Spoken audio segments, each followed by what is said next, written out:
இன்றைய திருப்பலி வேதாகம வாசகங்கள். பாஸ்கா காலம் 2வது வாரம் ஞாயிறு. முதல் வாசகம் திருத்தூதர் பணிகள் நூலிலிருந்து வாசகம். 2ஆம் அதிகாரம் 42 முதல் 47 வரை உள்ள இறைவார்த்தைகள். அக்காலத்தில் திருமுழுக்கு பெற்றவர்கள் திருத்தூதர் கற்பித்தவற்றிலும் நட்புறவிலும் அப்பம் பிடுவதிலும் இறைவேண்டலிலும் உறுதியாய் நிலைத்திருந்தார்கள். மக்கள் அனைவரிடமும் அச்சம் நிலவியது. திருத்தூதர் வழியாக பல அருஞ்செயல்களும் அடையாளங்களும் நிகழ்ந்தன. நம்பிக்கை கொண்டோர் அனைவரும் ஒன்றாய் இருந்தனர். எல்லா உடைமைகளையும் பொதுவாய் வைத்திருந்தனர். நிலப்புலங்களும் பிற உடைமைகளும் உடையோர் அவற்றை விற்று அனைவருக்கும் அவரவர் தேவைகளுக்கு ஏற்ப பகிர்ந்தளித்தனர். ஒவ்வொரு நாளும் அவர்கள் ஒரே மனத்தோடு கோவிலில் தவறாது கூடி வந்தார்கள். பேருவகையோடு எளிய உள்ளத்தோடும் வீடுகள் தோறும் அப்பத்தை பிட்டு உணவை பகிர்ந்து கொண்டு வந்தார்கள். அவர்கள் கடவுளை போற்றி வந்தார்கள். எல்லா மக்களுடைய நல்லெண்ணத்தையும் பெற்றிருந்தார்கள். ஆண்டவரும் தாம் மீட்டு கொண்டவர்களை நாள்தோறும் அவர்களோடு சேர்த்து கொண்டே இருந்தார். இது ஆண்டவர் வழங்கும் மறைவாக்கு. இறைவா உமக்கு நன்றி.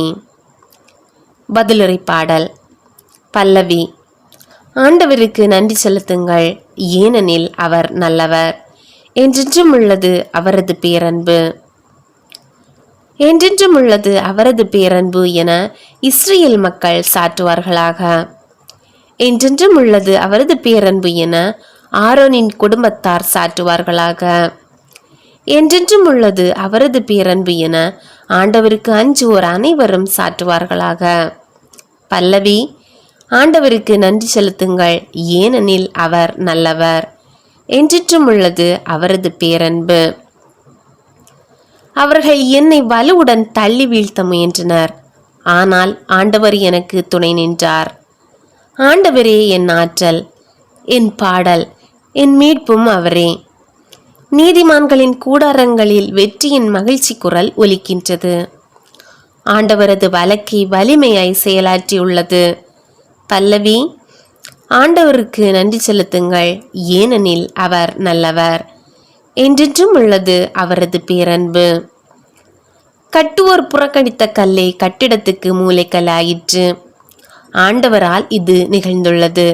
நம் கண்களுக்கு இது வியப்பாயிற்று. ஆண்டவர் தோற்றுவித்த வெற்றியின் நாள் இதுவே. இன்று அக்களிப்போம், அகமகிழ்வோம். பல்லவி. ஆண்டவருக்கு நன்றி செலுத்துங்கள், ஏனெனில் அவர் நல்லவர். என்றென்றும் உள்ளது அவரது பேரன்பு. 2ஆம் வாசகம். திருத்தூதர் பேதுரு எழுதிய முதல் திருமுகத்திலிருந்து வாசகம். 1ஆம் அதிகாரம் 3-9 வரை உள்ள இறைவார்த்தைகள்.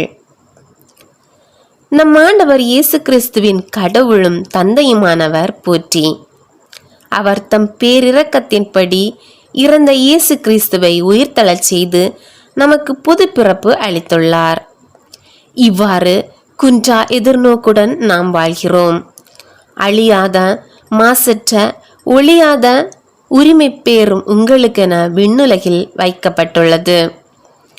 நீங்கள் கொண்டுள்ள நம்பிக்கையின் வழியாய் மீட்புக்காக கடவுளுடைய வல்லமையால் பாதுகாக்கப்பட்டு வருகிறீர்கள். இம்மீட்பு இறுதி காலத்தில் வெளிப்பட ஆயத்தமாய் உள்ளது. இப்போது சிறிது காலம் நீங்கள் பல்வகை சோதனைகளால் துயருற வேண்டி இருப்பினும் அந்நாளிலே பேருவகை கொள்வீர்கள். அழியக்கூடிய பொன் நெருப்பினால் புடமிடப்படுகிறது. அதைவிட விலையுயர்ந்த உங்கள் நம்பிக்கையும் மெய்ப்பிக்கப்படவே துயருறுகிறீர்கள்.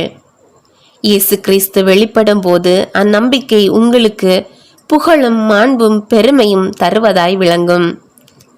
நீங்கள் அவரை பார்த்ததில்லை, எனினும் அவர் மீது நம்பிக்கை செலுத்துகிறீர்கள். இப்பொழுதும் நீங்கள் அவரை கண்டதில்லை, எனினும் நம்பிக்கை கொண்டு சொல்லனா ஒப்பற்ற மகிழ்ச்சி அடைந்து பேருவகை கொள்கிறீர்கள்.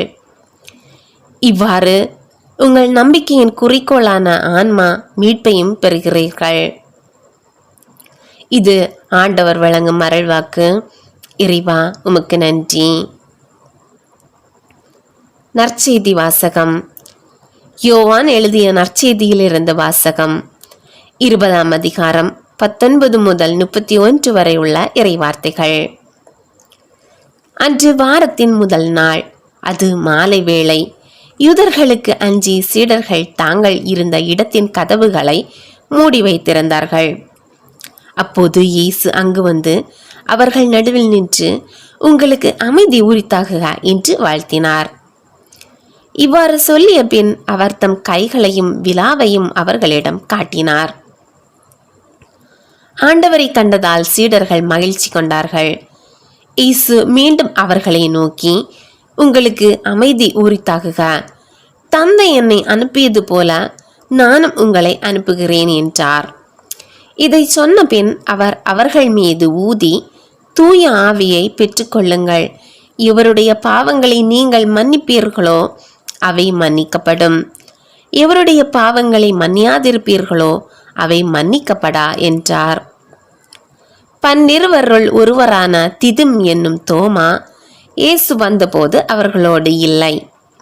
மற்ற சீடர்கள் அவரிடம், ஆண்டவரை கண்டோம் என்றார்கள். தோமா அவர்களிடம், அவருடைய கைகளில் ஆணிகளால் ஏற்பட்ட தழும்பை பார்த்து, அதில் என் விரலை விட்டு அவர் விலாவில் என் கையை இட்டாலன்றி நான் நம்ப மாட்டேன் என்றார். 8 நாட்களுக்கு பின் அவருடைய சீடர்கள் மீண்டும் உள்ளே கூடியிருந்தார்கள். அன்று தோமாவும் அவர்களோடு இருந்தார்.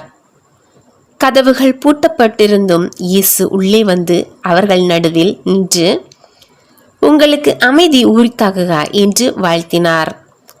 பின்னர் அவர் தோமாவிடம், இதோ என் கைகள், இங்கே உன் விரலை இடு, உன் கையை நீட்டி என் விலாவில் இடு, ஐயம் தவிர்த்து நம்பிக்கை கொள் என்றார். தோமா அவரை பார்த்து, நீரே என் ஆண்டவர், நீரே என் கடவுள் என்றார். இயேசு அவரிடம், நீ என்னை கண்டதால் நம்பினாய், காணாமலே நம்புவோர் பேறு பெற்றோர் என்றார். வேறு பல அடையாளங்களையும் இயேசு தம் சீடர்கள் முன்னிலையில் செய்தார். அவையெல்லாம் இந்நூலில் எழுதப்படவில்லை. இயேசுவே இறைமகனாகிய மெசியா என நீங்கள் நம்புவதற்காகவும் நம்பி அவர் பெயரால் வாழ்வு பெறுவதற்காகவுமே இந்நூலில் உள்ளவை எழுதப்பெற்றுள்ளன. இது கிறிஸ்து வழங்கும் நற்செய்தி. கிறிஸ்துவே உமக்கு புகழ்.